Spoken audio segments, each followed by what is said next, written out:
dizia eu que as faculdades de medicina, estejam elas localizadas onde estão, onde estiverem, estão, o seu programa académico, normalmente são 6 anos, contemplam, desde o primeiro ano até o último ano, essencialmente a doença. E o aluno é preparado para sair de lá com todos os instrumentos para tratar as pessoas que desaparecem depois na sua prática clínica doentes. Acontece que, lá vou eu dizer isto uma vez mais, quem ouviu um ou outro podcast meu ouviu-me dizer isto, porque eu acho que faz sentido repetir pela importância e relevância do assunto. Não faz sentido o estudante de medicina, alguns de vocês aqui eventualmente seguirão medicina, espero bem quando entrarem na faculdade a coisa já seja diferente, mas neste momento, hoje, nestes dias que correm, ainda é assim. O estudante de medicina, a primeira coisa que ambiciona é fazer o juramento de Hipócrates, mal se licencia, mal faz a última cadeira, sonha em fazer o juramento de Hipócrates, que Hipócrates é considerado e bem o pai da medicina, e depois, por isso é que eu chamo de juramento de Hipócrates, o juramento hipócrita, e por isso é que há pessoas que me censuram, mas eu acho que tem que se dizer. O Hipócrates, o pai da medicina, tinha essencialmente 5 ensinamentos, que nenhum deles é tratado nos 6 anos de programa académico das faculdades de medicina. E porque é que eu chamo de juramento hipócrita? Só põe Hipócrates nos speakers e depois ninguém liga nenhuma àquilo que o homem ensinou. Quais são esses ensinamentos? O alimento é o nosso principal remédio. Quem não conhece o alimento não sabe tratar doenças. Temos dentro de nós tudo quanto precisamos. Todas as doenças começam no intestino e aquela para mim mais extraordinária é primeiro não fazer o dano. Estão todas elas ligadas, todas estas afirmações do mão umas às outras. Porquê é que é extraordinário? Porque não há uma cadeira durante os 6 anos de curso que ensine o alimento, que até dá vontade de rir, se o assunto não fosse sério. Então o alimento é o nosso principal remédio. A gente diz que o Hipócrates é uma maravilha, que até faz o juramento de Hipócrates e depois não aprende o alimento nos 6 anos de curso de medicina. Para mim é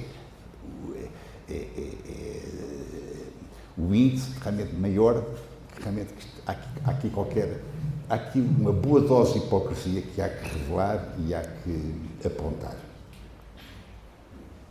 Assim sendo, percebe-se que a saúde não está, como deveria, escalpelizada durante a formação do médico. Está assim a doença. E como a saúde não está escalpelizada, não está tratada, não está investigada, um médico que se propõe a falar essencialmente de saúde, logicamente que é criticado. Por isso é que eu não levo a mal essa crítica, até agradeço, porque logicamente me obriga a pensar melhor e mais sobre as coisas que eu digo e as coisas que eu faço. Mas, então, assim sendo, indiretamente aqui a este livro, penso que serviu de mote para o convite que generosamente a direção do agrupamento escolar do Fundão me fez e que a Câmara Municipal, de uma forma tão generosa, apoiou. Eu escolho crescer com saúde e entendi que, ao fim de tantos livros, escrevi 14 livros antes deste, este é o 15º, e entendi que era a altura de escrever um livro para vocês. Exatamente para o grupo etário, a partir da altura em que se consegue ler, a partir dos 6 anos, 7 anos, 8 anos de idade, até mais ou menos aos 15, 20 anos, pelo menos. Nós hoje temos aqui alunos desde dos 10 anos até aos 13, e temos também uma turma de 16 anos, não é? 15, 16. Temos aqui esses alunos. Pronto, e a ideia, entendi escrever este livro para vos explicar, para vos dizer, não é explicar, a expressão está errada, para vos dar a conhecer a minha sensibilidade, a minha ideia, aquilo que eu venho aprendendo ao longo dos anos, como disse ainda há pouco, ao longo destes 52 anos com o anti-estetoscópio ao pescoço, aquilo que eu acho que vos devo dizer para vos ajudar a não terem de procurar um médico mais tarde nas vossas vidas. Posso fazer uma pergunta dentro disso? Diga-me o seguinte, acha que crescer com saúde depende das crianças ou depende dos pais? Depende da informação que tenham. Se as crianças tiverem essa informação fintando os pais, não tenho problema nenhum que isso aconteça. Mas, logicamente, que era preferível que os pais que a informação viesse de cima para baixo, que a informação viesse dos pais para os filhos. Uma da coisa que eu digo aí é que com esse livro, eu, de forma um pouco atrevida, sugiro que a informação vá de baixo para cima, que sejam os filhos que ensinem os pais. Porquê? Porque eu sei do que é que falo, eu sou pai, por sinal também sou avô, tenho 7 netos, tenho 6 filhos, 5 cá em baixo, 1 lá em cima e 7 netos. E como tal, dá para tudo, eu sei perfeitamente o que é as dificuldades que se têm, incluindo 2 filhos agora mais novos lá em casa. As pessoas olham para eles, olham para a Sofia e para a Lara com 6 e 8 anos, pensam que são meus netos, mas não, são meus filhos, porque realmente a mãe delas é bastante mais nova que eu, só sei que estas coisas podem acontecer, se a mãe delas tivesse a minha idade era impossível haver na vida. E eu vejo as dificuldades que tenho lá em casa em conseguir que elas façam as coisas bem feitas, em ordem, a não terem que levar com uma bata branca mais tarde nas suas vidas. E, como eu sei que as pessoas já de idade, mais velhas, muitas das vezes são cabeças duras, aliás, muitas das vezes não são cabeças duras, porque o normal é serem cabeças duras, já não entra mais nada, que já sabem tudo, dificilmente aprendem o que é que seja, então talvez aparecer um miúdo lá em casa, seu filho, com umas ideias diferentes, a dizer coisas novas, prenda a atenção dos pais e os ponha a refletir se não há um rabinho de verdade naquilo que os filhos digam. A começar, porque eu tenho tanta coisa para dizer, vou sem ordem nenhuma então a dizer o seguinte. A história das doenças, a maioria delas, eu diria que mais de 90% delas, tem na sua base um fenómeno chamado inflamação. Inflamação crónica, silenciosa e insidiosa, que só se dá por ela quando a pessoa está doente, não aquela inflamação clássica, aguda, que tem aqueles 4 sinais, rubor, tumor, dor, qualquer pessoa percebe alguma coisa que está inflamada à superfície da pele. Esta inflamação que me refiro é inflamação insidiosa, crónica, progressiva, latente, que só se dá com ela quando a pessoa já está doente. O que é que está por trás? Mais de 90% de todas as doenças têm este fenómeno por detrás. Inflamação e uma outra situação chamada resistência à insulina. O que é que há de mais inflamatório à superfície da Terra? Quem é que sabe? Açúcar. Bravo. Se fosse minha aluna, aprovava já. Nem tinha que fazer mais exames. Já estava passada, já passava para o ano seguinte. É exatamente o açúcar. É a substância mais inflamatória que existe.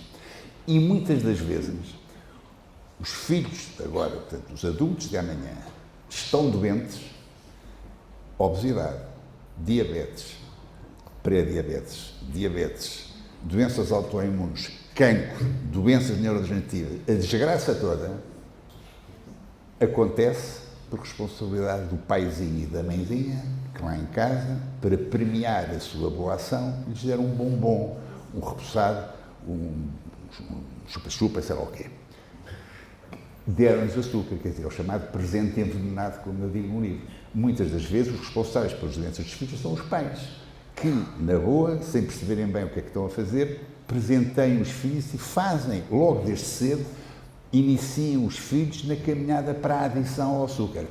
Adição, escolho a palavra e é essa mesma palavra que eu quero utilizar, adição, dependência. Eu sei o que digo, que eu tive clínicas de recuperação de toxicodependentes, trabalhei muitos anos com toxicodependentes, uma clínica lá embaixo em Sintra, outra em Gondomar, no Porto, onde recebi 17 mil dependentes de drogas, principalmente heroinómanos, que a droga rainha na altura, hoje felizmente não está tão na berra, mas embora ainda esteja.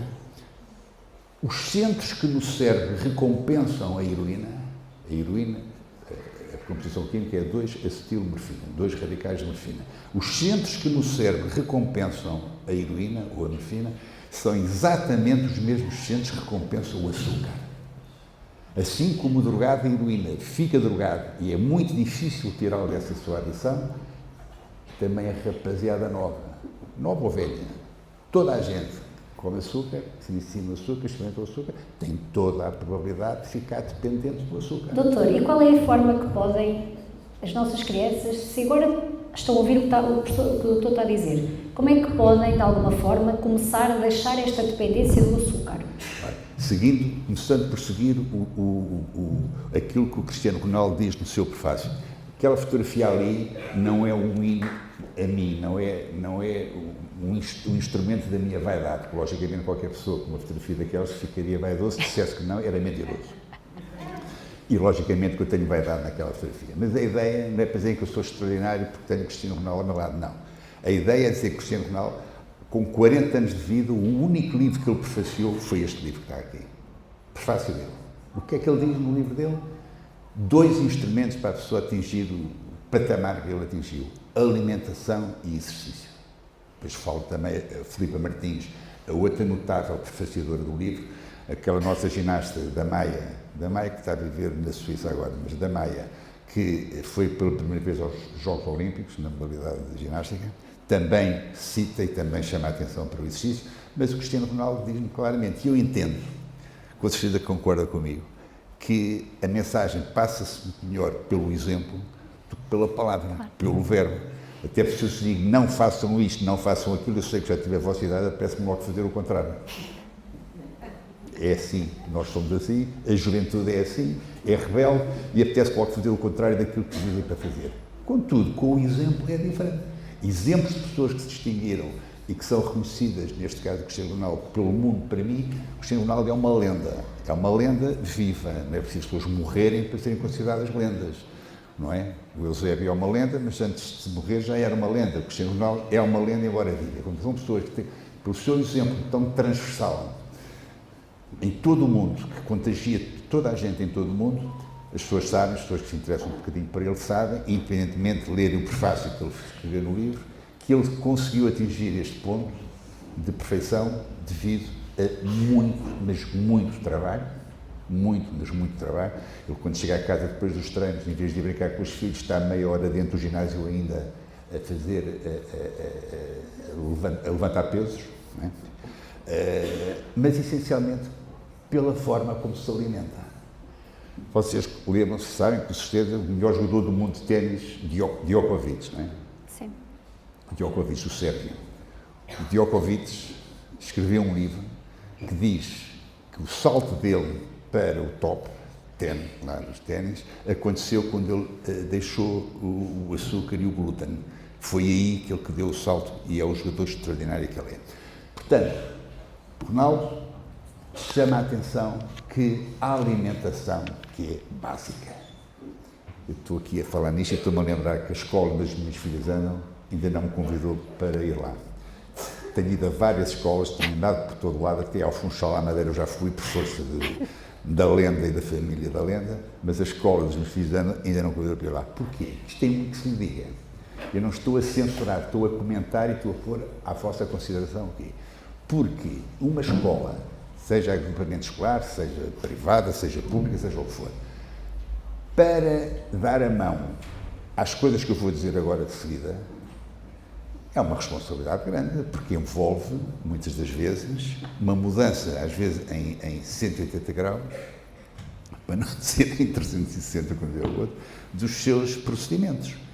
E custa dinheiro, porque aquilo que provoca doença, aquilo que provoca inflamação, não é só o açúcar, depois vêm os outros 2 grupos de alimentos a seguir, os cereais que tenham glúten, trigo sem ter cevada principalmente, e os laticínios que tenham caseína, que são praticamente todos, exige um esforço financeiro grande. Mudar uma cozinha inteira de uma escola é complicado, tem que se lhe diga.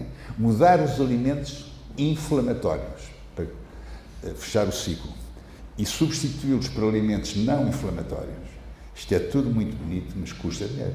A senhora vereadora está a olhar para mim a abanar com a cabeça, entendendo que faz sentido aquilo que eu estou a dizer e que realmente é assim. Porque o mais prático, vamos lá ver então, para ser conciso, objetivo... Pode dar exemplo de 5 alimentos inflamatórios e 5 bons, por exemplo? É exatamente isso que eu ia fazer. Portanto, o alimento mais inflamatório que existe é o açúcar.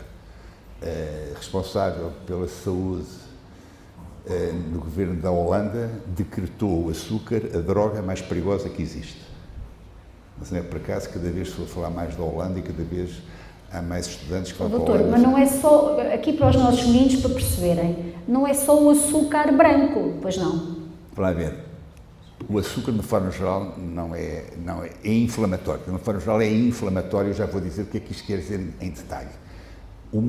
Há açúcares piores e há açúcares menos maus. O açúcar menos mau que existe é o mel, porque está carregado de antioxidantes e quando é um mel genuíno... O mel... Quando é um mel genuíno, quando é um mel martelado, quando é um mel genuíno, tudo bem que é, devido aos antioxidantes que tem, é o menos mau dos açúcares. Mas o açúcar, de uma forma geral, inflama sempre a túnica interna do intestino. Quando se diz inflamatório, o que é que quer dizer com isso? Aquilo que se mete pela boca vai parar ao intestino.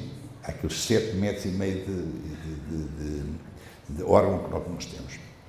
E então, sabendo que 70% a 80% do sistema imunitário que está no intestino, sabendo que se o intestino estiver inflamado, que não só o sistema imunitário sai prejudicado, como a inflamação instalada pode condicionar aquelas doenças todas que eu falei ainda há pouco, logicamente que tudo quanto tem inflamatório, então, deve ser realmente posto de lado. O açúcar é o elemento número 1, mas, disse muitíssimo bem, o glúten também. O glúten é um aglomerado de proteínas, constituído por glutamina, gliadina e uma outra chamada zonulina, que parece um berbequim a furar a parede do intestino, a tornar a parede do intestino mais permeável. Como calculam, o intestino tem uma parede para evitar que aquilo que a gente come passe para o sangue, por isso é que o intestino tem a parede.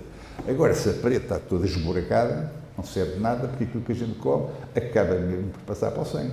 E no sangue passamos a ter não só glóbulos brancos, glóbulos vermelhos e plaquetas, mas passamos a ter também proteínas mal digeridas, detritos alimentares, toxinas, bactérias, uma série de OVNIs a obrigarem então o organismo, o hospedeiro, a responder com uma reação de corpo estranho. Escusado será dizer por isto mesmo, todas as doenças autoimunes deveriam ter em linha de conta que realmente não é a melhor forma de tratar ou conduzir ou minimizar o quadro destes variedíssimos e graves, mas mais graves que outras doenças autoimunes, aceitar aquilo que inflama a parede do intestino, que prejudica, eu estou a falar de autoimunes, disse ainda há pouco que a imunidade, 70% a 80% está na parede do intestino, portanto, e que prejudica a imunidade, torna a imunidade realmente deficitária, e como tal, tem que ser dito, deveria ser dito logo na faculdade, isto que eu vos estou a dizer a vocês. E não é dito na faculdade. Doutor, porquê? mas Porque não há está... nenhuma cadeira de nutrição na faculdade que ensine isto. Por isso é que eu sinto uma responsabilidade tremenda e, ao mesmo tempo, um sentido de missão muito grande em estar-vos a dizer isto. Eu escolho crescer com saúde e explicar estas coisas todas que eu vos estou a dizer a vocês agora, está tudo escritinho aqui neste livro, porque é absolutamente básico esta informação que eu estou a dar. Mas o glúten está presente em imensos alimentos. O glúten está presente em imensos alimentos. Não. Trigo, centeio e cevada, só. O glúten está presente no trigo trítico 1, não é no trigo sarraceno. Não tem trigo sarraceno, não tem glúten. No trigo clássico, é o trigo trítico 1, centeio e cevada. A propósito da cevada, a cerveja tem cevada, como tal, beber cerveja como tem cevada, é estar a consumir glúten. Há cervejas que não têm cevada e, como tal, há cervejas que não têm glúten. Há San Miguel, a Lamsbrau, que se vende no celeiro, a Superboc já tem uma cerveja sem glúten, ou seja, o glúten, respondendo à sua questão, está no trigo, centeio e cevada. Ponto final. A aveia não tem glúten. Eu aqui neste livro há uma parte que eu digo aveia-te, porque a aveia é realmente um cereal do melhor que há, que não tem glúten. E depois os outros elementos que inflamam a parede do intestino, exatamente, a caseína, que é a proteína dos laticínios, não é a cafeína, não tem nada a ver com café, é a caseína que é a proteína dos laticínios. A propósito de laticínios, leite, manteiga, iogurte e queijo, o que está na beca é falar em lactose. A desgraçada da lactose passa a vida a levar na cabeça sem culpa nenhuma. Tem as costas largas. Perdão? Tem as costas largas. E tem as costas largas pela outra porcaria, porque a lactose é um hidrato de carbono, que muitas das vezes dá intolerâncias e alergias, mas ponto, não faz mais nada do que isso. Não digere o cimento que une as células da parede do intestino, chamadas enterocitos, umas às outras, provocando o tal intestino poroso, o tal aumento da permeabilidade que permite depois que chegue à corrente sanguínea matérias que nunca lá deveriam chegar, da tal perspectiva que o intestino tem a parede para evitar que essas coisas aconteçam. A lactose não faz nada disso. O que faz é a caseína, proteína.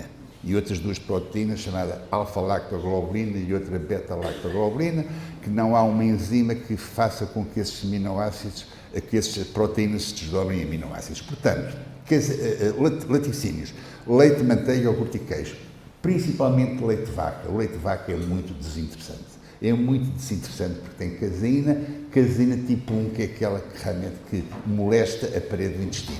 Cabra e ovelha não, porque a caseína do queijo de cabra, por exemplo, e do queijo de ovelha, é uma caseína de uma qualidade diferente, tipo 2, que não danifica realmente a parede do intestino. Portanto, as pessoas dizem que não metidos, os laticínios todos, então, coma queijo de cabra, coma queijo de ovelha. E para beber, o que é que os nossos alunos poderiam optar? Leites vegetais, coco, amêndoa, arroz, soja. Principalmente o coco. O coco é realmente o melhor de todos. O coco, seja ele de que forma for, é uma maravilha de um alimento. Seja água de coco, seja leite de coco, seja óleo de coco, seja o próprio coco, é uma maravilha de um alimento. Porquê? Porque engorda pouco, tem triglicéridos de ação média que não são depositados como gordura e são imediatamente utilizados como fonte de energia e tem um índice glicémico baixo, portanto engorda pouco. Para cozinhar poderiam também usar? Não? Para cozinhar o óleo de coco? É o que se deve utilizar. Para cozinhar é o que se deve utilizar. Só há duas gorduras que devem ser usadas, que é o azeite e o óleo de coco. Todos os outros óleos, os óleos vegetais, os óleos de sementes, são uma desgraça completa. Óleo de milho, de girassol, de canola, são uma desgraça completa. Porquê? Porque tem um outro elemento que nos é totalmente pernicioso, que é ácido linoleico, pertencendo ao ômega 6, que tem lá dois ácidos gordos, o EPA e o DHA, que nos ajudam. O ômega 6 é inflamatório e coagulante, porque tem ácido linoleico. Em contraponto, o ômega 3 é anti-inflamatório e anticoagulante, e daí o ômega 3 e os seus dois ácidos gordos, EPA e DHA, serem algo muito interessante que se pode consumir em entrar na idade sem desinflamando, ajudando a desinflamar os nossos organismos. Quando fala na inflamação, fala muito no seu livro na questão da barriga inchada. E agora as mulheres falam nisso e as crianças. Tem muito a ver com isso da inflamação, não é? Tem a ver com o glúten. A barriga inchada, a flatulência, a sensação de barriga inchada, como diz, tem muito a ver com o glúten. A raiz etimológica da palavra glúten é grega, quer dizer cola. Cola é elástico. A figura de estilo que eu utilizo em consulta é o croissant e o palmier. Eu digo que as pessoas que comem glúten parecem croissants, as pessoas que deixam de comer glúten viram palmiers. Não é gordo nem é magro, é inchado e seco.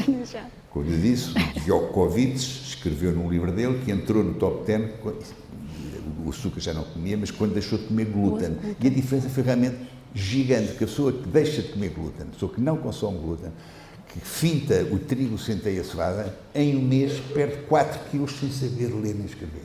Que é uma coisa extraordinária. E, supostamente, deveria ser os médicos a darem esta informação. Não são. Tem que ser os nutricionistas. Os médicos não têm uma cadeira de nutrição nas faculdades de medicina. E por isso é que os nutricionistas dão-nos um bigode a nós médicos, dão-nos 10 a 0 a nós médicos, em termos de nutrição, porque não fazem outra coisa senão estudar nutrição, que é a profissão deles. Nós, que era aquilo que devíamos saber melhor, não estudamos, ninguém nos ensina e, como tal, levamos um bailarico dos nutricionistas mais a cara. Mas, portanto, vão-se embora, é? Alguns dos alunos vão almoçar, mas vêm outros, por causa da hora. Então espero que não vão almoçar as coisas que eu disse aqui. Eles vão almoçar na cantina. Mas então, vamos então, continuando. O que diz este livro, outros 2 ou 3 aspectos que me parece que seja de bom tom reforçar. Fala aqui uma coisa que eu nunca vi em outro livro. Se calhar há livros onde esta questão já é referenciada e eu, por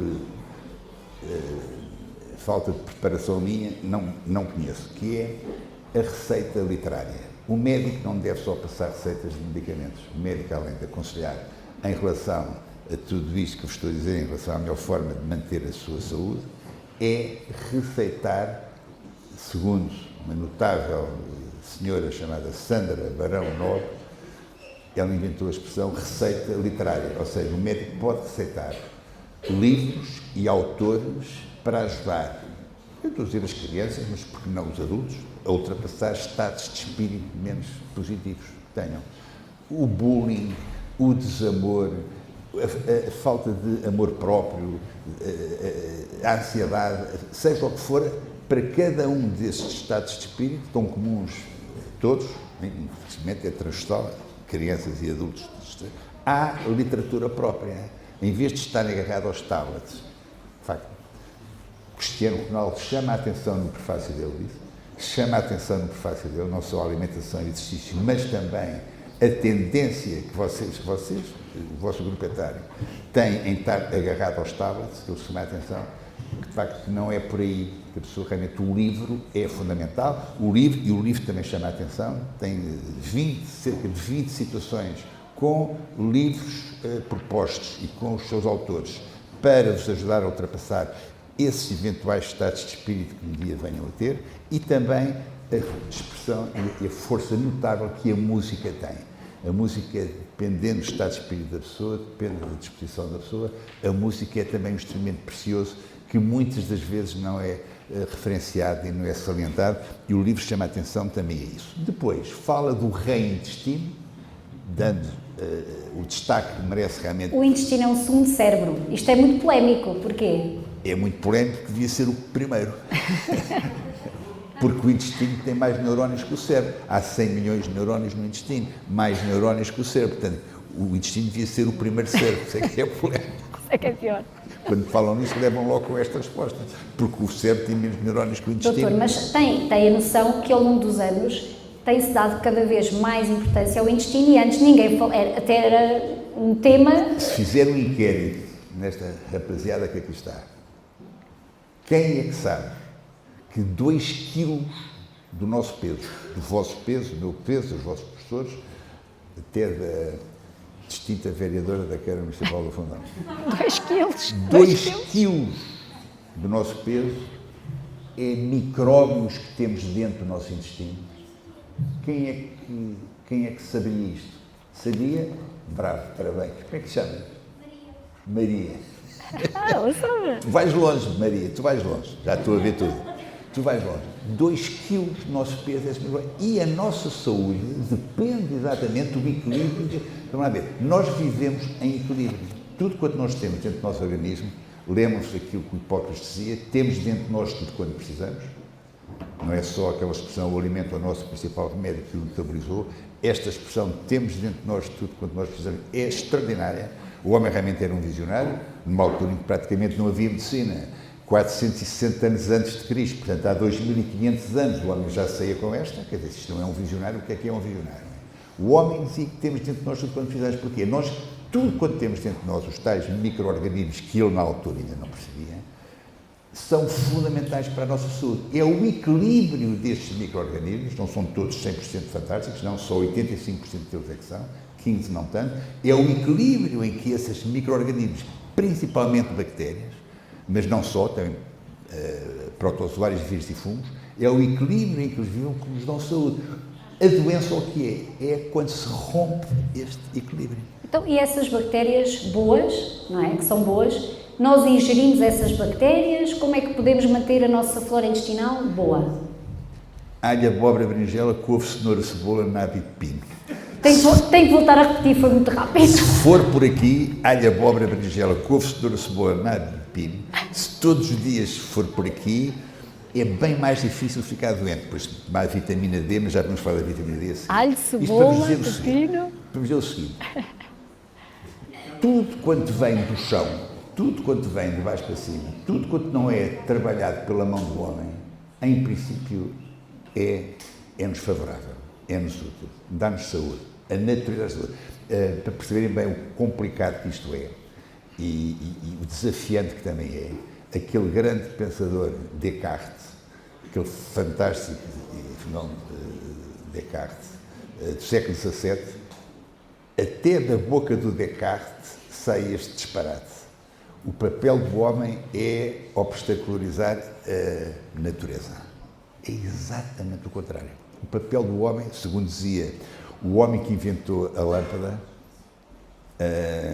o Thomas Edison, em 1903, dizia que o papel, ele falava mesmo do médico, o papel do médico é entreter a pessoa, de preferência diverti-lo enquanto a natureza cura o doente. Ou seja, o Bédice concluía, o papel, de facto, nosso, do ser humano, é dar largas, dar corda à natureza para fazer o seu trabalho. Nunca obstacularizar a sociedade. Repare, é isso exatamente, esta ânsia do homem de rentabilizar todas as suas ações que estão por trás de uma grande percentagem de patologias que nós aí temos. A entrada da agricultura há 10 mil anos atrás é que foi, a meu ver e no entendimento das pessoas que estudam este assunto, aquilo que mais prejudicou a humanidade. Porquê? Porque antes da entrada da agricultura, há 10 mil anos atrás, a agricultura trouxe-nos o açúcar, os cereais e os laticínios, os alimentos inflamatórios que eu tentava falar praticamente desde que aqui me sentei. Antes dessa altura, portanto, há 10 mil anos para trás, não havia agricultura e, como tal, não havia alimentos inflamatórios. Nada produzia praticamente inflamação. Havia o quê? Carne, peixe, ovos, vegetais, legumes, fruta, nozes, amêndoas. E reparem, por coincidência, tudo tinha cor. Isso é que eu gosto de ser de uma forma provocatória, que tudo quanto tem cor não presta. Tudo quanto é branco não presta.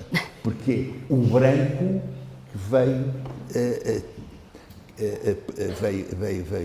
causar grande parte das patologias que aconteceram. E o arroz?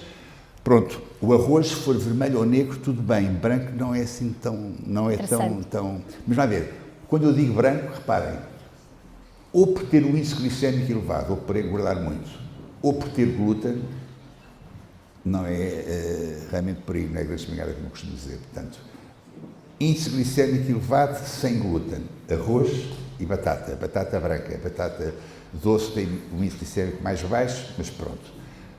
Não tem glúten, mas tem um índice glicémico elevado. Outros dois tipos de alimentos brancos, pão e massa, têm um índice glicémico mais baixo, portanto não engordam tanto, mas têm glúten. São francamente inflamatórios. Se optarmos por uma massa sem glúten, é interessante ou não? Bem interessante. Uma massa sem glúten é bem interessante. Há casas, aquela clássica casa celebre, metade já é gluten-free. Não só massas, tem todo tipo de massas possíveis de imaginar, os gnocchis, os tagliatelles, e os não sei o quê, tagliolini, aquelas coisas todas, está tudo sem glúten. Portanto, pode-se fazer essas massas que são cozinhadas sem trigo, centeio e cevada. Porque não é só o trigo e centeio e cevada que fazem uma boa farinha. Trigo sarraceno, amaranto, quinoa, alfarroba, teff, milé, grão, fava. Há várias formas e há marcas de pão já muito aceitáveis e saborosas que não têm glúten e que alimentam também a pessoa e dá o hidrato de carbono que a pessoa precisa também. E quando fala muito na questão do índice glicémico elevado e falou no início na questão da resistência à insulina, podia explicar um bocadinho aos nossos alunos? Muito bem, com todo o gosto. Quando chega um doente com diabetes ao médico, ou mesmo com pré-diabetes, já com sinais de diabetes, ao médico, o que é que os meus colegas fazem, ou têm feito até agora, é receitar um grupo de medicamentos chamados antidiabéticos orais. Para quê? Para baixar o nível de açúcar no sangue. Portanto, diabetes tem mais açúcar do que deveria ter, normalmente acima de 118 nanogramas por mililitro. E então, o que é que os meus colegas fazem? Dão medicamentos chamados antidiabéticos orais para baixar o nível de açúcar no sangue. Ora, no meu modesto entender, havia algo bem importante que deveria ser feito antes, que era evitar que o açúcar se acumulasse no sangue. O estar a receitar o que seja para pôr o açúcar que está no sangue, despachá-lo para debaixo do tapete e escondê-lo debaixo do tapete, não me parece que seja realmente o ideal. O ideal é evitar que o açúcar se forme no sangue, que se acumule no sangue. Como? Como é que isto acontece? Devido ao fenómeno de resistência à insulina. A insulina é uma hormona produzida pelo pâncreas exatamente com a finalidade de buscar o açúcar que está mais no sangue. Portanto, o que é resistência à insulina? Por força realmente da quantidade de hidrato de carbono que a pessoa ingere, o pâncreas já não consegue, a hormona que produz a insulina que produz já não é suficiente e, como tal, entra em falência. Não consegue transportar para dentro da célula o açúcar que lá bate à porta. Portanto, o açúcar chega à parede da célula, não conseguindo entrar, volta para trás e acumula-se no sangue. Isto é diabetes. Num livro que eu escrevi antes deste, Como Recuperar Diabetes, eu digo que em um mês se pode recuperar diabetes tipo 2. Que indica diabetes tipo 2, que mais de 90% de todos os casos de diabetes são diabetes de tipo 2, eu digo que é uma doença nutricional, não é uma doença medicamentosa. De doença medicamentosa é diabetes tipo 1, em que o pâncreas não sabe produzir insulina, então a pessoa tem que dar insulina e acabou a conversa. É esse defeito genético, não se sabe produzir insulina, há que dar insulina. Agora, um diabético tipo 2, em que o pâncreas produz insulina, não tem nada que fazer insulina. É a alimentação, não é? E pode ter a certeza que mais de metade das pessoas que têm diabetes tipo 2 fazem insulina. De uma forma absolutamente inacreditável. É uma doença nutricional, não é uma doença medicamentosa, como eu digo no livro de diabetes, e digo agora e repito. Portanto, resistência à insulina é a resistência à insulina, a par da inflamação, que estão realmente por trás praticamente todas as patologias. Não sei se vocês estão a ver a importância gigante que tem em afastar o açúcar, afastar estes hidratos de carbono. E fala também do fast food, no seu livro. Como? Fala no seu livro do fast food. Pronto, o fast food, entramos agora, principalmente na questão do ômega 6 do ácido linoleico, porque os alimentos processados, os alimentos, os X, tudo quanto tem a mão do homem, como lhe digo, já é diferente, porque o ácido, o fast food, principalmente aqueles célebres hambúrgueres e as batatas fritas de McDonald's e não só, têm óleos vegetais. Onde é que está o ácido linoleico? Onde é que está o ômega 6? Óleos vegetais, óleos de sementes, alimentos processados, gorduras trans das margarinas. Portanto, tudo quanto não seja natural, tudo quanto não seja a natureza que nos dá, é discutível. E se for bem investigado, tem lá algo que não é propriamente por ali que a pessoa não fica doente. Se a pessoa se quiser trabalhar a saúde em ordem a não ficar doente, além de seguir realmente aquilo que o livro que aponta para determinado tipo de situações, principalmente estes grupos de alimentos ditos inflamatórios, como quer mais dizer, é o açúcar, é os cereais que têm glúten e é a caseína dos laticínios, é também a história do ômega 6, que é inflamatório e coagulante, presente no ácido linoleico, que está presente, por sua vez, na fast food. Portanto, ter em consideração que a fast food realmente não interessa, tudo quanto é natural, em princípio, tudo quanto tem, repito, tudo quanto não tem a mão do homem é sempre preferível a tudo quanto seja realmente trabalhado. Doutor, e também fala aqui numa questão que eu queria lhe colocar relativamente ao colesterol. Os pais dos nossos alunos se calhar ainda pensam e continuam a dizer: não podes comer muitos ovos porque dizem que faz colesterol. Portanto, se pudesse falar aqui um bocadinho deste mito errado. Querem ouvir? Podem sim comer ovos. Querem mesmo saber? É que estou a falar dos assuntos que eu mais gosto de falar. Só que eu não quero ser maçador, eu quero é ajudá-los a esclarecer as dúvidas que tenham e a prepará-los para serem saudáveis e escolherem as vidas que quiserem quando saírem aqui da escola e serem pessoas felizes. O colesterol é um dos temas que eu mais me dedico. Aliás, eu escrevi um livro só sobre colesterol. Eu penso que em Portugal não encontro outro livro escrito por um médico só sobre colesterol. Eu escrevi, prefácio do professor Lopes Gomes, presidente da Fundação Portuguesa de Cardiologia Região Norte. A ideia de que o colesterol que nos faz mal à saúde é o maior mito, a maior fraude científica praticamente da história da medicina. Quem o diz não é o Manuel Pincoé. São dois senhores chamados, um Thomas Mann, outro chamado William Castelli, que declararam a história, da forma como é contada pelo colesterol, a maior fraude científica de todos os tempos. Dito por eles, que estão à vontade para o dizer. Porquê? Porque foram esses dois senhores que encabeçaram o famoso estudo chamado Framingham Heart Study, estudo de 1948, eu lembro-me da data porque eu nasci nesse ano, portanto não é realmente difícil de fixá-la, que considerou que era o colesterol e as gorduras que entupiam as artérias e que estavam por trás dos acidentes cardiovasculares. É pura e simplesmente mentira. Esse estudo é um estudo martelado, é um estudo que pressupunha 21 países, só foram aproveitados 5, porque em 16 países o colesterol não era tido nem achado para a oclusão das artérias, para as artérias serem realmente obstruídas. Como esses países tinham dados que não interessavam ao promotor do estudo, o famoso senhor chamado Ansel Keys, eu gosto de chamar os nomes às coisas e como tal é o que eu faço, não os considerou, não considerou os dados desses países, não os incluiu no estudo e ficaram então só os outros 4 ou 5 países. E então declarou-se na altura que era o colesterol e os redutores que entupiam as artérias. Qual é a verdadeira realidade? É que o colesterol está para o sítio onde está a obstrução, como o bombeiro está para o local do incêndio. No local do incêndio tem lá o bombeiro. A não ser que quando é um bombeiro maluco que resolve desencadear o incêndio. Mas, em princípio, o bombeiro apaga o incêndio. Não, o bombeiro está lá. O papel do colesterol no sítio onde está a lesão na artéria é exatamente o mesmo. É uma espécie de pense rápido, a figura que o colesterol assume.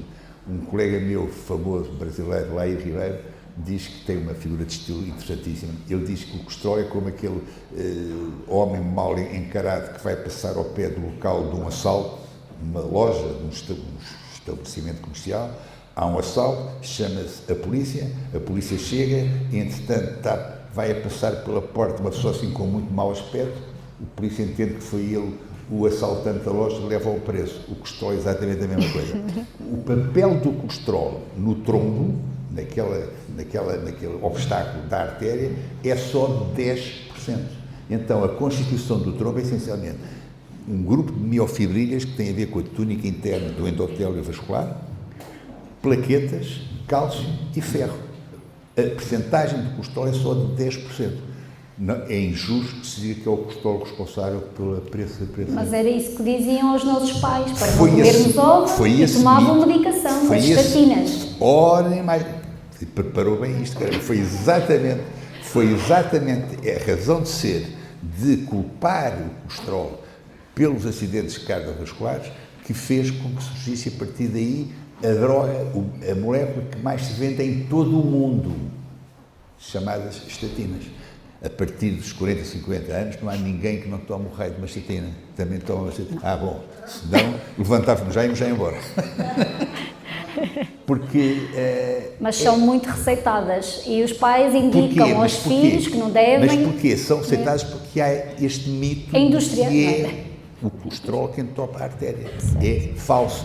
O responsável... O que é que se passa? Já agora, se tivesse aqui um médico, era uma maravilha que eu tirava aqui dos dedos de conversa. O que é que se passa? O clássico, aquilo que se chama mau colesterol, LDL. O LDL, vamos lá ver, o colesterol há só um, que é o colesterol total. E depois, como o colesterol é coxo, não se consegue mexer, precisa de 2 táxis ou 2 Ubers para ser mais moderno. O LDL, Low Density Lipoprotein, injustamente chamado mau colesterol, aliás, basta a pessoa ter olhos na cara para, e sabendo ler o que quer dizer LDL, Low Density Lipoprotein, está lá escrito proteína, o que é que se chama colesterol, uma coisa que está lá escrito que não é colesterol, que é proteína. Chamado mau colesterol, transporta o colesterol do fígado, onde ele 70% é fabricado, para os tecidos, e depois o HDL, chamado erradamente também bom colesterol, que também lá está escrito que é tudo menos colesterol, está lá, HDL, High Density Lipoprotein, que faz aquele papel simpático de agarrar no lixo e levá-lo de novo à fábrica, fígado, para ser reciclado. E como esse papel é simpático, chamam-lhe bom colesterol, quando é tudo menos colesterol. Dizem que, portanto, o HDL é bom, quanto mais elevado o HDL estiver, melhor.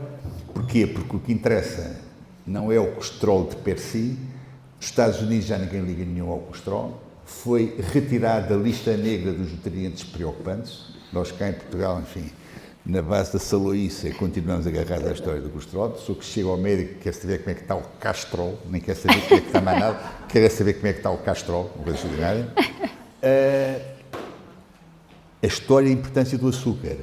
Releva-se, portanto, o LDL. O HDL é bom e o exercício físico promove a sua formação. Nos Estados Unidos o que se faz, na Associação Americana de Cardiologia, American Heart Association, o que é que se faz? Ninguém já mede só o colesterol per si, mede-se o rácio entre o HDL e o colesterol, que deve estar para cima de 24. HDL, colesterol para cima de 24. Por isso é que se diz que trata-se o colesterol fazendo exercício físico. De facto, o exercício físico promove o HDL, o rácio tem mais probabilidade de fazer 24. Mas o outro, chamado mau colesterol, o LDL, se de per si o LDL não faz rigorosamente mal nenhum. O LDL é fofo, não castiga a parede nenhuma. O LDL oxidado, carregado de açúcar, é que há que contrariar. Voltamos ao açúcar. Voltamos ao bacalhau. Voltamos ao açúcar. O vilão açúcar.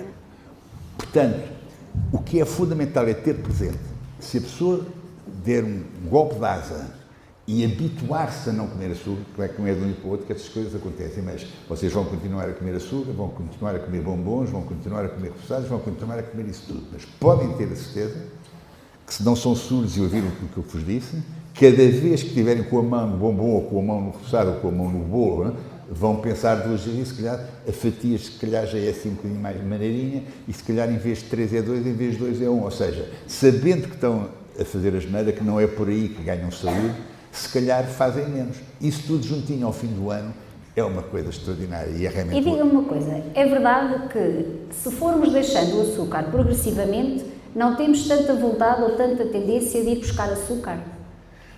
Pronto, acontece que o craving, que é o nome, portanto, a apetência realmente pelo açúcar, é um fenómeno que acontece com as outras substâncias também. Não é preciso ter As açúcar. aditivas. As aditivas, pode ser a cocaína, os derivados da cannabis, as anfetaminas, tudo isso desenvolve mais ou menos o mesmo circuito. Por isso é que a vontade, enquanto nós sabemos tomar conta dela, né, quando estamos já num estado que já não há nada a fazer, eu sei de que é que falo, 17 mil pessoas que me apareceram, não apareceram todas neste estado, mas alguns milhares apareceram, dificuldade tremenda, porque a coisa já está num estado de tal ordem que já é bem mais complicado. A ideia é evitar chegar a um ponto desses e sentir sempre que, como diziam lá os outros, mind over matter. É sempre possível nós, através da racionalidade, ou seja, através da razão, se soubermos fundamentar bem estes pensamentos, é sempre possível dar a volta. Só se vocês entenderem, se isto que eu vos estou a dizer, levantar algumas questões que entendam aprofundar, a minha ideia não é fazerem aquilo que o médico, o Manuel Pinto Coelho, foi dizer à escola, não.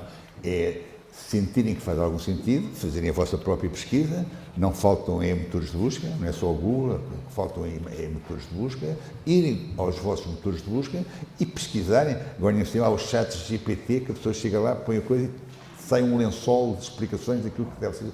Está lá tudo explicadinho. E está lá a explicar o porquê, o A mais B diz que vos estou a dizer. Eu tento, nestas intervenções, não divagar muito e centrar-me só em 2 ou 3 aspectos, mas ser exaustivo exatamente nesses 2 ou 3 aspectos.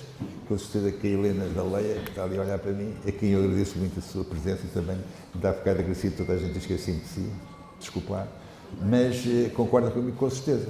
Porque se a pessoa só falar de 2 ou 3 assuntos, a pessoa realmente fica mais focada do que falar de 7 ou 8. Aí já, então posso-lhe pedir aqui outro assunto. Tenho aqui mais 2 assuntos que ainda não abordou. O dos rótulos. Perdão? Os rótulos dos alimentos. É importante os nossos alunos, as crianças, jovens, saberem olhar para um produto e ver o rótulo. Pronto. Agora, a propósito de rótulos. Estamos aqui a falar há algum tempo, não estou praticamente sozinho em monólogo, a falar há algum tempo, e não falei daquilo que nos constitui o nosso corpo em cerca de 70%, que quando tento pesquisar tenho muita dificuldade. Alguém sabe de que é que eu estou a falar? Maravilha, a água. Nós somos 70% de água. E acontece que eu muitas das vezes, quando apanho uma água que eu não conheço, ponho-me ali a tentar ver o pH da água e não consigo. Às vezes até penso que tenho que mudar de óculos, porque está tão pequenino, que dificilmente se consegue ler. Quanto a mim, isto é um bocado de teoria da conspiração e eu assumo que possa ser um pouco de teoria da conspiração. Mas quanto a mim, não há grande vontade dos fabricantes em pôr o pH de uma forma mais legível, mais visível. Porquê? Porque sabem que aquele cheiro incrível que nós todos tivemos quando nascemos, aquele cheiro incrível que as nossas mães não se esquecem, a minha mãe já cá não está, enfim, mas vocês mães seguramente ainda cá estão, não se esquecem, aquele cheiro magnífico que qualquer bebê tem quando nasce, é porque ele é 100% alcalino. O rapazinho, à beira dos 80, o cheiro já não é propriamente o mesmo. Porquê? Embora me cuide muito bem. Porquê? Porque o processo de crescimento, para não dizer de envelhecimento, que é um pouco mais triste, é um processo de acidificação. O Prémio Nobel da Medicina, em 1931, um alemão notável chamado Otto Warburg disse o seguinte, em inglês pronto, vou dizer em português, nenhuma doença, incluindo o cancro, se consegue desenvolver em ambientes alcalinos. O homem disse uma coisa destas, que hoje prova claramente que é verdade. Na altura não foi muito divulgado este seu conhecimento. Não foi muito divulgado, deram-lhe o Nobel, que já não foi pouco. Mas não houve o destaque que devia ser dado a esta investigação que o homem fez. Porquê? Por ridículo que possa parecer, ele era médico do Adolf Hitler. Então não lhe perdoaram por ser médico do Adolf Hitler. O Hitler era tarado, mas queria ter saúde e foi buscar ali o melhor médico que havia, praticamente, na Alemanha e arredores, o homem era alemão, e era médico dele. E este tema não foi tão propalado como deveria. Mas é realmente verdade. Em ambientes alcalinos, não quer dizer que ninguém fique doente. Nasce com condicionamento genético importante, uma trissomia 21, por exemplo, aí não interessa se é ácido ou alcalino, a pessoa está mesmo doente com o problema genético com que nasceu. Mas a maioria das situações, a maioria das doenças, como dizia o Otto Warburg, nenhuma doença, incluindo o cancro, se consegue desenvolver em ambientes alcalinos. É bem mais difícil, num ambiente alcalino, a pessoa ficar doente. Portanto, como o processo de crescimento é um processo de acidificação, a ideia é minimizar esta tendência inevitável para nos irmos acidificando. Como somos 70% de água, começar por aí e começar por beber uma água alcalina, que praticamente não há. É isso que eu ia perguntar. É importante a água alcalina, não é? É fundamental para contrariar este processo de acidificação inevitável. Quer dizer, há uma marca que... há 3 marcas. Há a marca da água do Algarve, Monchique, que tem 9,5 pH. A água do Cristiano Ronaldo, ele comprou metade desta água aos espanhóis, chamada Urso. Não, ele ajudou-me a prefaciar o livro, agora é normal que eu também me quero ajudar a ganhar a vida. Faz bem. Fazendo publicidade da água que ele comprou metade aos espanhóis, a água chamada Urso. Urso com U no fim, o RSU. Tem um pH de 9 e é uma água muito bem estruturada. Os supermercados continentais... Portanto, devemos beber essa água e não a água da torneira ou outra água de outras... São águas ácidas. Também onde tem flúor, que é uma neurotoxina, como se sabe. Portanto, e depois tem água da linha da San Pellegrino, uma água PANA, PA2NSA, que tem pH de 7,9 também. Para ser alcalino tem que ter o pH para cima de 7,5. Eu convido-os, quando nas vossas águas, engarrafadas, olharem para o rótulo... Temos aqui uma. Essa que marca é? Esta é Up. Não sei, Serra do Caramulo. Então veja lá, mas tem que ser para baixo de 7,5. Ficava todo feliz se estivesse para cima de 7,5. Só tem o bicarbonato, pH 6,7. 6,7. Para cima de 7,5 é ácido. Só é alcalino para cima de 7,5. Para a próxima pomos de outra aqui.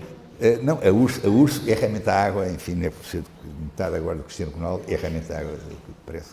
Mas chamarmos a atenção, aliás, há aqueles aparelhos que se compra, que se tem em casa, que se pode pôr manualmente o pH que se quiser, pode ser o pH que se quiser, mas pode ir para aí. Mas para chamar-vos a atenção, para isso, é para estimular o vosso interesse, para depois fazerem a vossa própria pesquisa.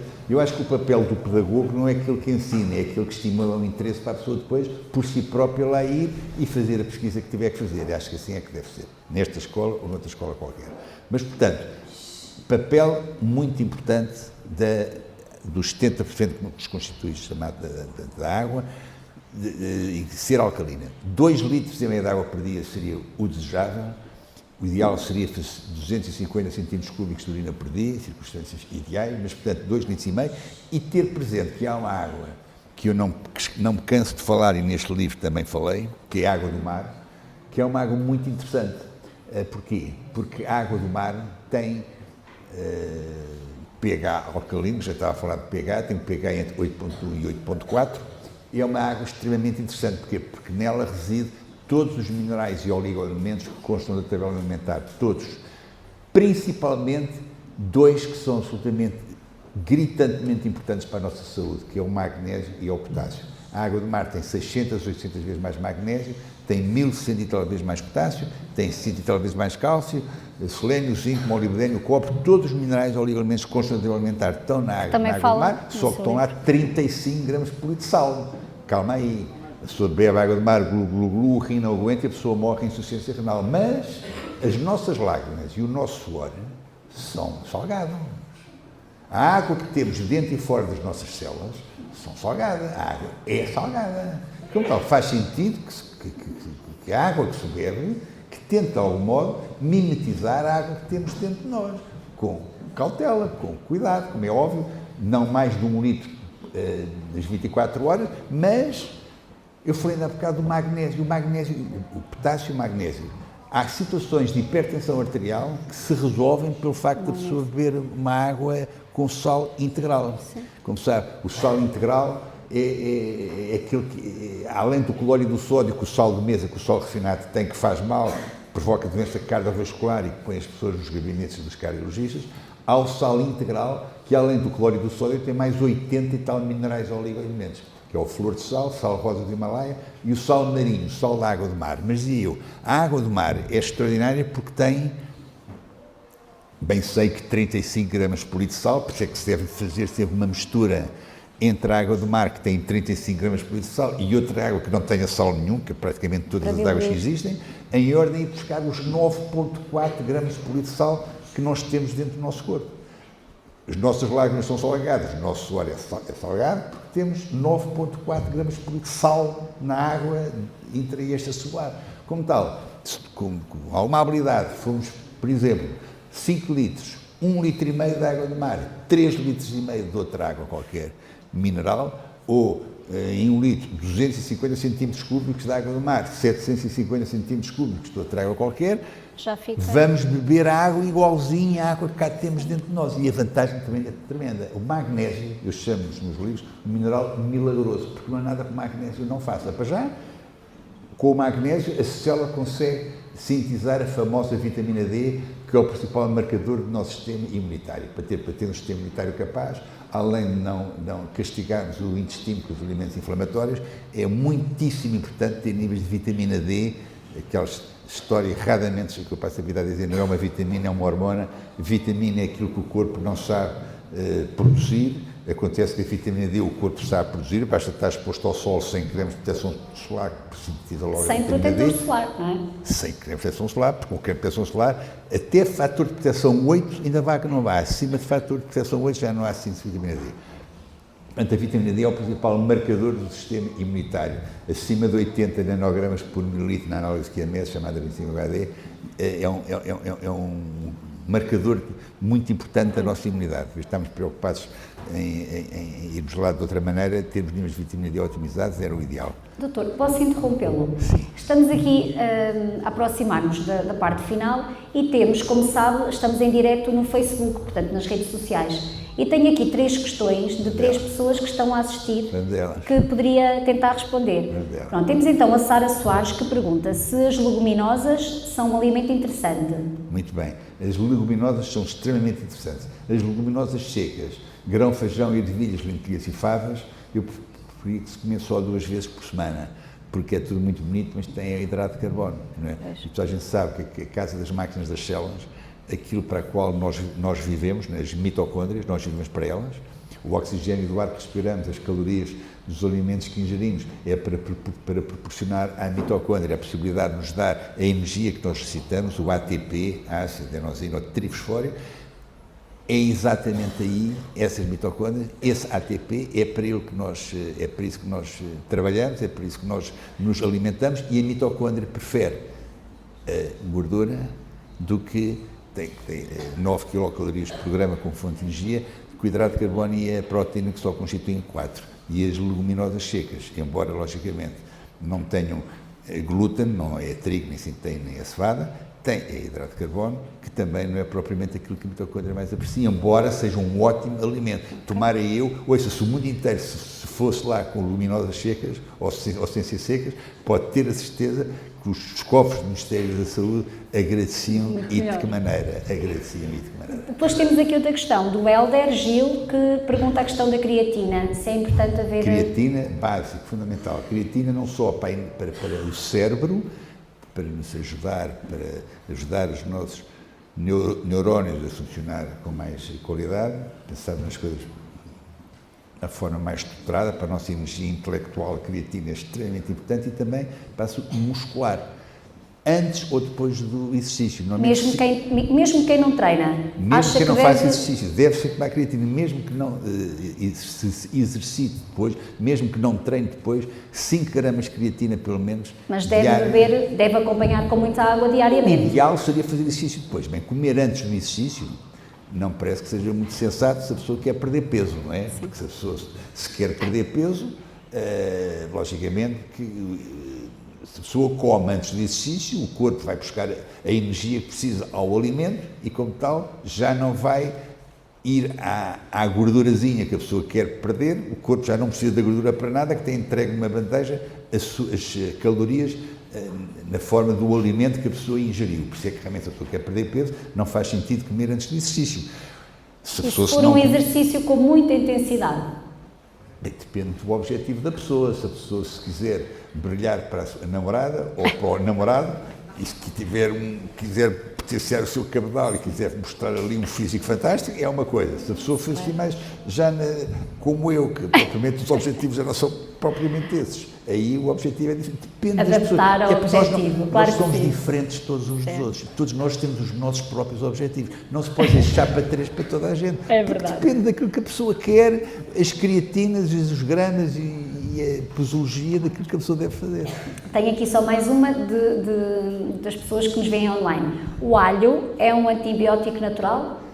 Eu ainda há bocado disse, a pessoa quer não precisar de tomar os probióticos, aquelas bactérias, não é, que constituem, que nos pesam 2 kg e constituem a nossa microbiota, ainda há bocado não disse o nome, e o pré-biótico, que são exatamente fibras, são ácidos gordos de cadeia curta, que alimentam as bactérias do probiótico. Lá disse, alho, abóbora, berinjela, couve, cenoura, cebola, nada, pepino. O alho é fantástico. O alho é ótimo. O alho é o melhor que há. Então, é chato, é para a pessoa que está ao lado, apanha com o bafo, mas fora essa questão é uma maravilha. Então, doutor, temos aqui, vamos então dar a palavra aqui aos nossos alunos e depois vamos dar a palavra à doutora Alcina, que ela de certeza terá aqui vontade de falar consigo, que ainda não falou muito. Portanto, queria pedir aos nossos alunos se alguém tem alguma questão para fazer ao doutor. Ali a Maria tem uma questão. Toma. Se puderem passar o microfone, passam. Obrigada, Maria. Então, depois disto, não tenho de dizer que a culpa é dos pais de nos serem obesos ou obesidade, tanto isso. Porquê? Porque nós também temos que saber que comer comidas que não são tão apropriadas para a nossa saúde, que nos vão fazer mal à saúde, que nos irá fazer mal à saúde, nós também temos que ter consciência de que estamos a comer ou não.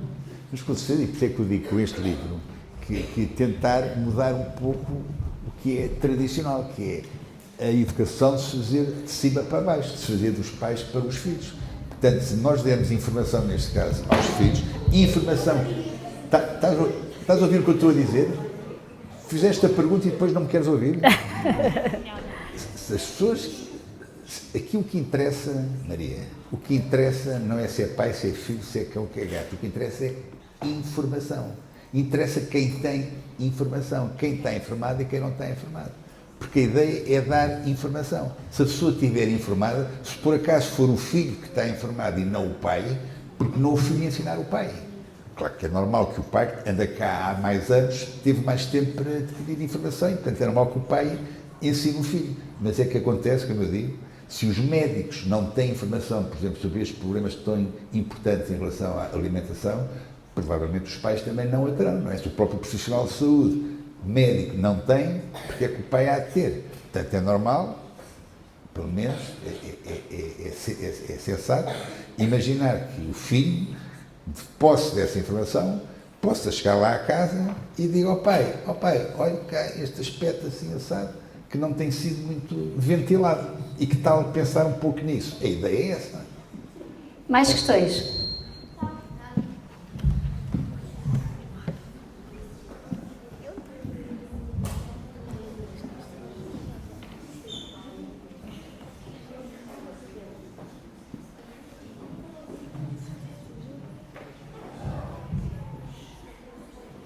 Qual foi o livro mais popular que já escreveu? Chegar Novo a Velho, em novembro de 2015. Escrevi agora uma rede, teve 49 edições e agora a editora, que é diferente, entretanto agora esta minha editora, representada aqui pela excelente Helena, a Leia, fez uma edição nova, mais completa, mais abrangente, de facto, mais assuntos ainda, que é o Chegar Novo a Velho. Foi o livro que eu diria que me projetou e que fez com que depois as pessoas, enfim, soubessem que há temas tão importantes como a vitamina D e o sol, temas tão importantes como o alimento e a importância de o não consumir, de fazer jejum. Pela primeira vez em 2015, portanto há 10 anos atrás, eu falei nesse livro da importância de fazer jejum. Ainda há bocado estava a falar do intestino e das mitocôndrias. Pois acontece que as mitocôndrias, como a nossa casa das máquinas, não é para elas que nós trabalhamos, como eu disse ainda há pouco, é para ela que a ideia é dar-lhes à mitocôndria a possibilidade de elas produzirem a nossa força motriz, o tal ATP. Acontece que as mitocôndrias, lá presentes lá, as ditas casa das máquinas das células, é forçoso explicar e dizer que elas precisam também de descansar. Não é só o nosso cérebro, o nosso sistema nervoso central que precisa de descanso. O intestino também gostaria de ter o seu repouso. As vilosidades intestinais, aquilo parecem assim uns dedos que têm ao microscópio, têm essa predisposição, que é através dessas vilosidades intestinais que aquilo que nós comemos, esse alimento, entra para aproveitar e entra na circulação, na massa sanguínea. Volta e meia, descansar um bocadinho e não ter que trabalhar, talvez não seja má ideia, dar um pouco de folga às vilosidades intestinais, ao intestino, àquilo que lá se passa dentro, à tal microbiota, aos tais 100 trilhões de micróbios, não é? Temos 38 trilhões de células, mas temos 100 trilhões de micróbios dentro de nós. Pôr aquela rapaziada toda assim a descansar, talvez não seja má ideia, sendo o intestino um órgão nobre como é, rei intestino, como eu falo aqui neste livro. Dá-lhe tréguas, dá-lhe descanso, então há alguma coisa que faça mais sentido que isto, não há? Portanto, o jejum, quando se fala hoje, está em moda falar de jejum intermitente, é com alguma vaidade que eu digo que fui a primeira pessoa a fazê-lo, com o Chegar Novo a Velho, em novembro de 2015, lá falei eu do jejum intermitente, foi o livro de não-ficção mais vendido em Portugal em 2016 e 2017. Porquê? Porque eu estou a ouvir falar de coisas que nunca tinham ouvido falar e, logicamente, que isso suscitou a curiosidade das pessoas e as pessoas depois, enfim, partiram de ir para mais investigação. Mas, mais uma razão, tanto para dizer que intestino precisa de férias, o ideal é dar algum tempo sem dar trabalho, por outras palavras, fazer jejum. Não lhe dar trabalho implica não comer. Eu, nesse livro, Chegar Novo a Velho, digo as 4 maneiras que eu propunha. 24 horas, 16/8, portanto, 24 horas não é estar um dia inteiro sem comer. Todos os dias come, por exemplo, janta num dia e janta no outro, ou almoça num dia e almoça no outro, todos os dias está a comer e fez 24 horas de jejum. 16/8, que é aquilo que eu proponho, que é aquilo que me parece mais fácil, que é comer numa janela de 8 horas só e não comer nas restantes 16, por hipótese de não comer entre as 11 da manhã e as 7 da tarde, ou não comer entre meio-dia e as 8 da tarde, comer nessa janela e não comer depois de lá para cá. 12/12, comer durante 12 horas, não comer durante as 12 horas, e o 5/2, que é durante 5 dias comer paleolítico. Paleolítico que era antes da agricultura, quando não havia ainda nada branco, como eu disse ainda há pouco, quando ainda não havia açúcar, não havia cereais, não havia laticínios. Então o que é que se comia naquela altura? Comia-se tudo quando tinha cor. Carne, peixe, ovos, vegetais, legumes, nozes e amêndoas e fruta. Portanto, 5 dias a paleolítico e 2 dias a 500 calorias. Nós homens precisamos de 2.500 calorias. As mulheres precisam de 2.000. Portanto, se nós só comermos 500 calorias, o organismo tem que inventar maneira de buscar as remanescentes de 1.500 se for mulher, 2.000 se for homem. E como é que é isso? Ir buscar energia que tem ao seu dispor. É a gordura, não há outra forma. Portanto, nessa altura, o corpo junto perde peso porque o corpo precisa de energia, mobiliza-se para ir à gordura, que é a única fonte de energia que ali tem. A gordura é mobilizada como fonte de energia. Acontece duas coisas. Por um lado, a pessoa perde, fica mais elegante e deixa de estar tão inflamada quanto estaria. Por outro lado, fica com mais energia, porque a gordura como fonte de energia vale 9 kcal por grama e a proteína de hidrato de carbono só vale 4. Portanto, é bom todos os aspectos. Portanto, ter a quarta forma de fazer jejum, que esse livro, Chegar ao Velho, também falava, além de falar noutras questões também importantíssimas, como as toxinas ambientais e uma série de outras situações. Posso pedir outra questão, doutor? Bom dia, doutor. Bom dia. O que eu queria perguntar é o seguinte: muitos alimentos sem glúten, há substituição do glúten do trigo por amido. Isso vai comprometer o benefício do sem glúten, não é? O que tem glúten não é, sinceramente, o amido é um hidrato de carbono complexo, que é melhor do que o hidrato de carbono simples, que é o açúcar. O açúcar é um hidrato de carbono simples, o amido é um hidrato de carbono complexo, ou seja, o açúcar entra com mais devagarinho, a absorção do açúcar não é tão violenta como é com o açúcar simples. Do hidrato de carbono não é tão violenta como é com o açúcar, que é o hidrato de carbono simples. Mas o amido é hidrato de carbono que não tem forçosamente que ter glúten. Portanto, o trigo sarraceno, eu penso que se possa considerar que o trigo sarraceno que é amido, ajude-me lá, tenho dúvida. Mas o trigo sarraceno, o amaranto, a quinoa, o alfarroba, o teff e o milé são cereais que não têm glúten. Levanta-me bem a questão, eu estou aqui na dúvida se algum deles terá amido. Já podemos ver. Entretanto, a minha colega vai vendo aqui. Verifica Verifica lá o amido, faz favor, enquanto avançamos para outra questão. Mas muito obrigado pela pergunta. Já me tinha suscitado essa dúvida em tempos, eu já deveria ter ido esclarecer-me e não me esclareci. É uma pergunta pertinente e eu vou tratar de saber. Depois me der o seu contacto, ligo-me para saber o que é que eu consegui investigar, está bem? O que é que você queria ser quando era criança? Posso pedir uma coisa? Este rapaz está ali, há que secos com o braço no ar, aquele rapazinho que está ali. Se permitir, Mas eles já agora, vão está bem. responder Não se esqueça todos. dele depois, Não tá? me esqueço, eles vão responder todos. Diz lá, pergunta lá. O que é que você queria ser quando era criança? Quando eu era... Quanto criança. Porque numa primeira fase não queria ser nada. Queria era estudar, não pensava ainda em que é que deveria de ser ou que não sabia de ser. Não pensava nisso. O amido.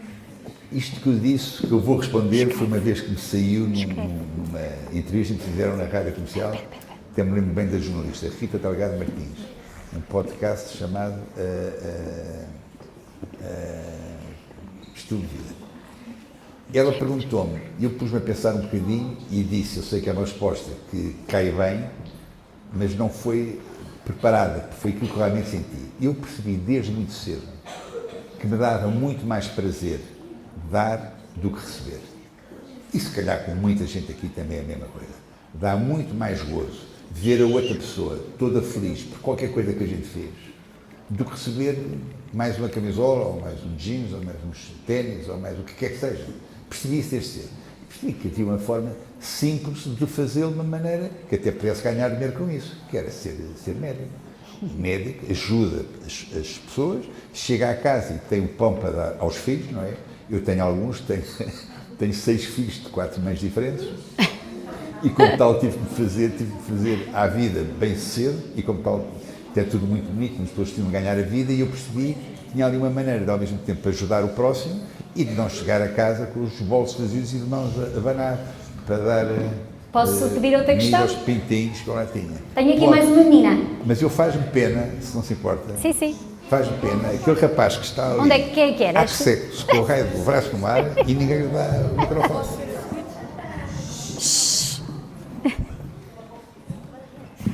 Tem alguma coisa a ver a saúde física com a saúde mental e emocional? Não percebi nada. Lê lá, lê, com calma.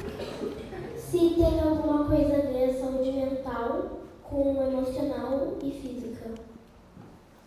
Percebeu? Não percebi nada. Ele pergunta se a saúde mental e a saúde física estão interligadas. Muito bem, muito obrigada pela pergunta. Essa pergunta é genial. Porquê é que essa pergunta é genial? Porque antes falava de corpo e mente. Já agora ouve a minha resposta, rapaz. Antes falava-se de corpo e mente, por isso é que faz essa questão. Hoje percebe-se que não há corpo nem há mente, é tudo uma unidade, chamada a medicina holística, e a medicina que encara a pessoa como uma unidade, corpo e mente. E há uma coisa bem física, bem palpável, bem fisiológica, que é a prova disso que eu acabei de dizer. É que dentro do intestino, dentro do corpo, estão neurotransmissores que condicionam o nosso estado de espírito. O grande cientista, o grande neurocientista português, António Damasio, que vive nos Estados Unidos com a sua senhora Ana, escreveu um livro chamado A Estranha Ordem das Coisas, em que diz, em determinada altura, por causa eu lembro da página 192, o António Damasio, no livro A Estranha Ordem das Coisas, diz isto: o mundo dos sentimentos está totalmente ligado ao intestino. E porquê? Porque a serotonina, o neuromediador da boa disposição, está 95% representado dentro no intestino. O sistema nervoso entérico, o sistema nervoso responsável pela sua produção, é responsável pela produção de 95% de serotonina. Acontece que, lá está, o corpo e a mente. O corpo, intestino, tem uma substância que dá bem-estar às pessoas. A serotonina é o neuromediador da boa disposição. As pessoas, quando estão deprimidas e resolvem tomar antidepressivos, aquele comprimido que metem pela boca abaixo, o que é que faz esse comprimido? Esse comprimido pertence a uma classe de antidepressivos chamados inibidores da recaptação da serotonina. Esse comprimido faz com que esse neuromediador de serotonina fique ali mais tempo no espaço entre as sinapses. E, como tal, esse comprimido põe pontualmente as pessoas menos deprimidas, por força desta questão. Portanto, o corpo influenciou a mente. O corpo, a serotonina do intestino, influenciou o estado de espírito, pôs a pessoa mais alegre. Portanto, corpo e mente cada vez se percebe mais. O António Damasio realmente reforçou bem esta questão. Cada vez faz menos sentido separar uma coisa da outra. Quando se fala nesta medicina mais integrada, mais integrativa, mais complementar da medicina fundamental, alopática, a que eu como formei e que é fundamental e que salva vidas, caramba, é importante que se perceba realmente que a medicina muito que se fazia antes de se iniciar, diria, este ciclo que teimosamente está presente sem companhia nenhuma, que é a medicina alopática, já se fazia, era a medicina que se fazia, era essa, a medicina holística, a medicina virada para o indivíduo no seu todo, e daí haver formas, e chamava-se na altura, mas eu não quero politizar isto agora. Doutor, infelizmente, na escola, não é? Infelizmente temos que cumprir alguns dos horários, eles têm os autocarros e o almoço e os pais à espera. Só teremos tempo para mais uma questão. Eu queria lhe pedir para escolher um dos meninos que tenha o braço no ar. Aquela menina que está ali de óculos, que está ali toda a gente a apontar para ela.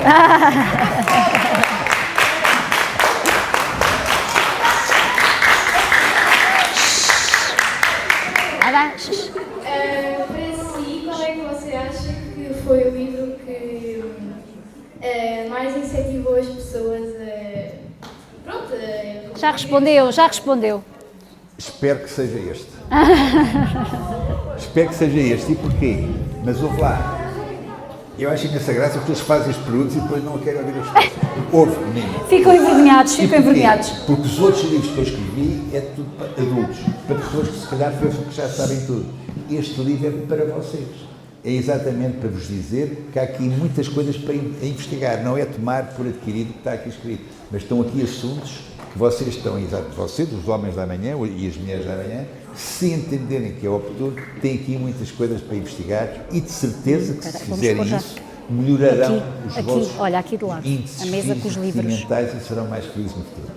Muito obrigado pela pergunta.